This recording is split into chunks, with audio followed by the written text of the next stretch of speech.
Hello, this is Dwayne Llewellyn with the Smart Building Center. In this next section, we're going to be focusing in on the building tune-up, lighting system tune-up assessment requirements, water usage, maintenance, cleaning, and repair, and building envelope measures as required by the tune-up ordinance. Again, on the right side of the slide, you'll see that the tables that are referenced in here for lighting system controls. And if you're completing your tune-up assessment compliance report, we'll be looking at tab H on that compliance report.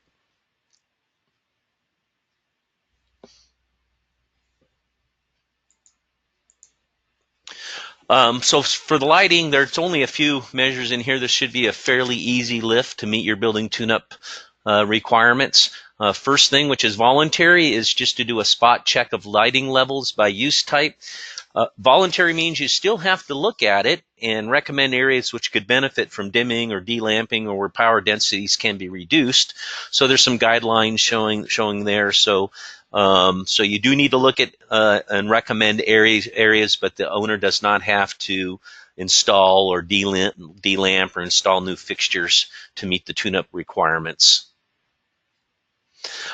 If you have lighting control system sensors, then identify areas that could be benefit by occupancy or daylight sensors. That's a mandatory requirement. So during the process of the walkthrough, you identify areas that could be benefit from daylighting controls, occupancy sensor controls, vacancy sensor controls, any kind of lighting control system. You're required to note that, but it is a voluntary measure. The owner does not have to install those measures. One way that you could verify if there are areas is by using a data logger. So the slide shows a light occupancy logger where it will actually log whether the lights are on and whether the room is occupied, and it'll generate some reporting. There's an example chart at the bottom of the screen there where the occupancy is in blue, the light operation is in black, and you can see how they line up very nicely, showing that the occupancy sensor is working correctly, that they are turning off the lights when nobody's in the room. And finally, another mandatory requirement on the lighting is to review lighting schedules and sequences. And so if you have a lighting control system, does the schedule on the lighting control system match occupancy? So often that can be done. It's done by a building automation system. It can be done by standalone control panel, or there may be no automated lighting control system to look at. So make sure it's the correct time of day. If there's overrides, are those overrides reasonable? You know, somebody's in on a Sunday and they hit the override, the lights don't come on for 8 hours. So looking at the length of the overrides, are all the lights controlled by that panel? And also looking at your exterior lighting control. Are the lights on during the day when they shouldn't be? That should be fairly easy to assess, that if you're using a photocell or an astronomical time clock or however you're controlling that exterior lighting, that it's functioning properly. And again, use your judgment to set or adjust the schedules to match the occupancy use of the building. And then finally, inefficient lighting equipment. This is a voluntary action, but we're asking you to identify any inefficient lighting equipment and recommend replacement if appropriate. So as you're doing your walking through with an eye on the efficiency of the existing lighting equipment. You know, obviously, if you run across old T12 fluorescent fixtures and magnetic ballasts, and there's an opportunity there with just either a lamp rebate or a ballast install or new fixtures, we want you to note it. It's voluntary, but we want you to inform the building owner on opportunities that they may have, and also potential rebates that may be available from the electric utility or other to replace that inefficient lighting equipment. So we're asking that you note that in your reporting, but it is a voluntary measure, so the owner does not have to replace inefficient fixtures in order to comply with the mandate. So that was it on the lighting side of it. The next section is on domestic hot water assessment. So again, this is tab I on the tune-up report. So the issues that we'll be talking about, and then in table 1 and 2 on the actual director's rule for the tune-up ordinance, you can find the exact language for this. So on the domestic hot water side, you are required to measure the hot water supply temperature at a faucet or point of use device, and just verify that it's appropriate for the occupancy and use if appropriate. I would say that if you've got a mixture of fixtures, let's say that you've got some public lavs that you can measure the temperature at, and then maybe a janitor's sink, so you can get what that temperature is to look at, and then just adjust the set point for occupancy. The second part on that domestic hot water assessment is circulation controls or recirculation loops. In many commercial buildings, we recirculate the hot water. We have a recirculating line so that the water is available fairly quickly to the fixture. We just want to make sure that if there are circulation systems or recirculation systems, that they are controlled properly. So they could be controlled by the building automation system. So does the schedule in the building automation system match occupancy? They could be no control. So you don't have anything to review, but that may be a recommendation to the building owner to install control. They're not required. That's not a mandated thing to install controls, but it might be a fairly low cost, no cost savings opportunity. And then if there's integrated controls in the pump, just making sure that the set points, whether it's an aquastat or it's an integral timer, are set and match occupancy.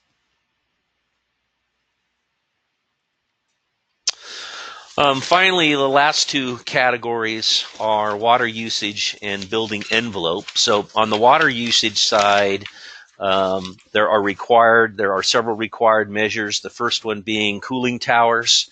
If you're using conductivity to verify that to operate your blowdown in your cooling tower, then making sure that conductivity sensor is calibrated and functioning properly. If that's a required measure to calibrate that controller, if you don't have a conductivity controller, then you don't have to calibrate. There's nothing to calibrate there, but there's a potential for a substantial reduction in water use. If for some reason you can't, there's a repair of the cooling tower that needs to be done that's outside of that scope, that's voluntary. We want you to let them know maybe the conductivity controller has failed. And you can't replace, or you recommend repair or replacement. That's voluntary. That's more of a capital measure, but we do want you to inform the building owner and make that recommendation. So obviously with cooling towers, we want to evaluate the towers for leaks and excess water consumption. If it's something that you can repair or adjust the blowdown on the tower, use your judgment to do that. If the repairs are beyond the standard scope of maintenance, then we want you to inform the building owner of those repairs. Cooling towers use a significant amount of water as a resource, and we just want to make sure that they're operated as efficiently as possible.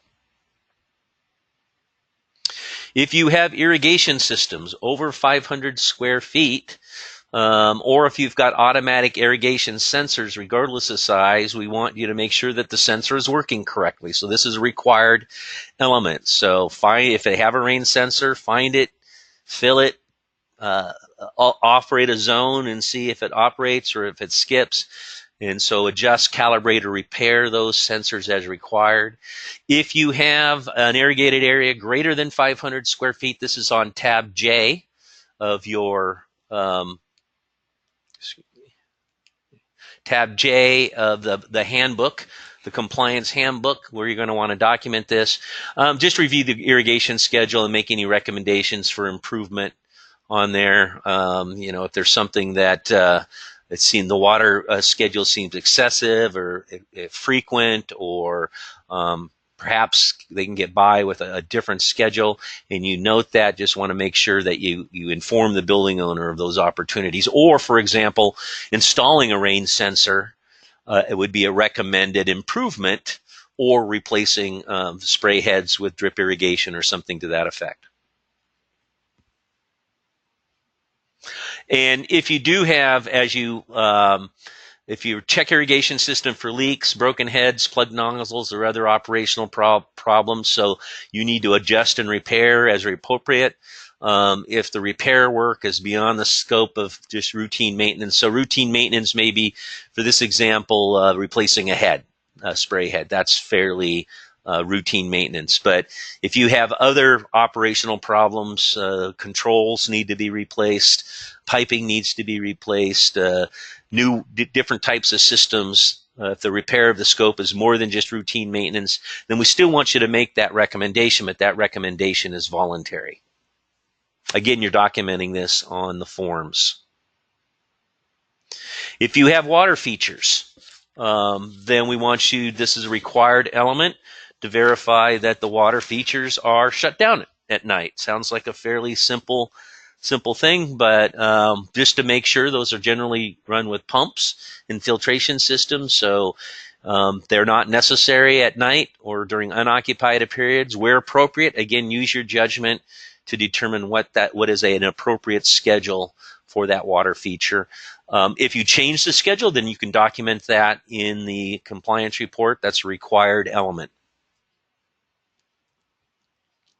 And then finally, on the water usage side, these are voluntary requirements, but again, we want you to identify these opportunities as part of the tune-up assessment and inform the building owner about these opportunities. So, this is just a spot check of hands-free, sensor-operated plumbing fixtures. Are they working correctly? Do they run for a long time after you've removed your hands? Have the batteries failed? Are they non-functioning? Et cetera, et cetera. So, if you see opportunities to that effect, we want those noted on the compliance report. And then also, this is a voluntary action, but if you can check some water flow rates, if you identify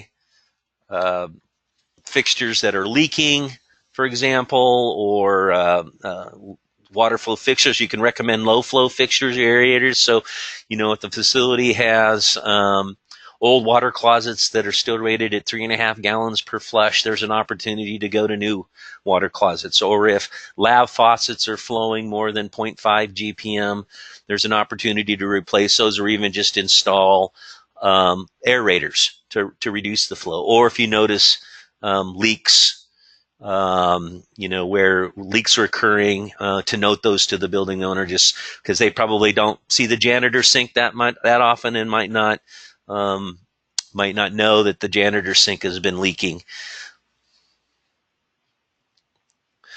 The last section requirement for the tune-up assessments deal with the envelope. And the envelope, there are no mandatory requirements, only voluntary ones.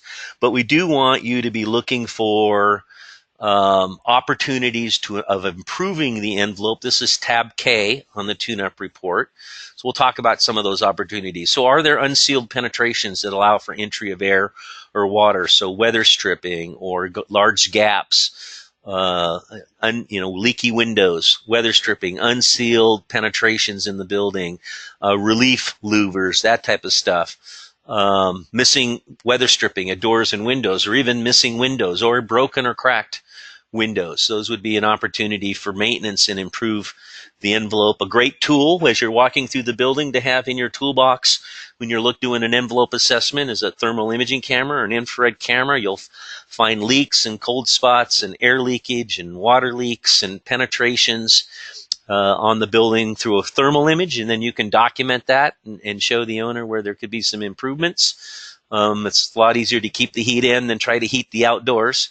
So elevator shaft dumpers, so relief dampers at the top of stairwells and elevator shafts that are stuck open or leaky, that may be causing some stack effect or some air balance issues. Uninsulated attics or insulation damage, so there's a roof insulation picture there where the roof insulation has fallen or become unattached from the roof deck. So that's a recommended repair. And then if this is disconnected ducting or holes that you need to do, that just makes sense of excess leakage or heat loss that you've discovered while doing the walkthrough through your building.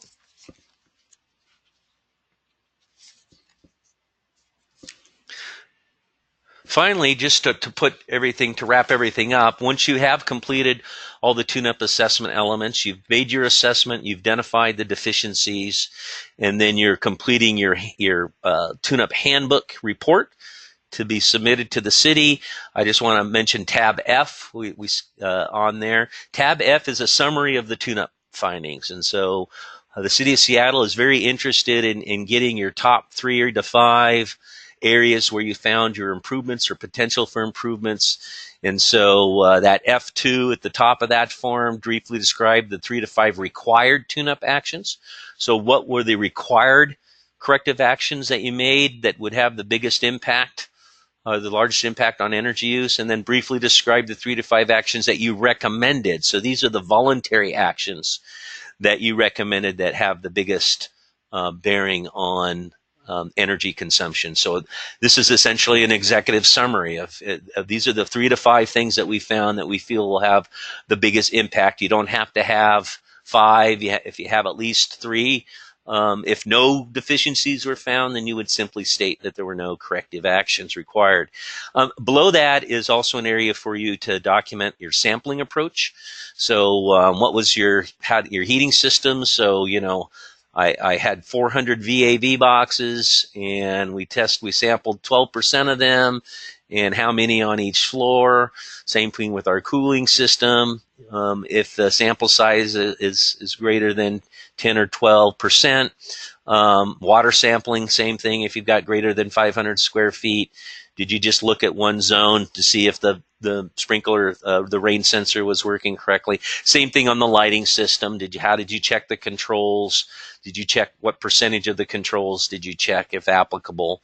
And then also, there is an exception in the tune-up requirements for tenant-owned and tenant-maintained equipment with tenant spaces of 5,000 square feet or less. So if you have a tenant area that they have their own equipment and it's less than 5,000 square feet, they're exempt from the tune-up mandate. If they're greater than 5,000 square feet, they're not. So at a minimum, the HVAC equipment serving that space, the heating and cooling equipment, and the lighting and the water consuming fixtures of that space have to be included in the mandate. This does not include the process equipment, so you don't have to verify that the walk-in cooler and the walk-in freezer, that's not part of the mandate requirements, or specific cooking equipment or the espresso machine. Those are all outside the scope of the mandate. We're basically looking at building systems only on that. So if you do have a tenant space that is excluded, this is where you would list that tenant space. What was the square footage it was included? And then what kind of space was it? Was it a retail space, a restaurant, athletic club, whatever that space that you're using, that you're requesting an exception.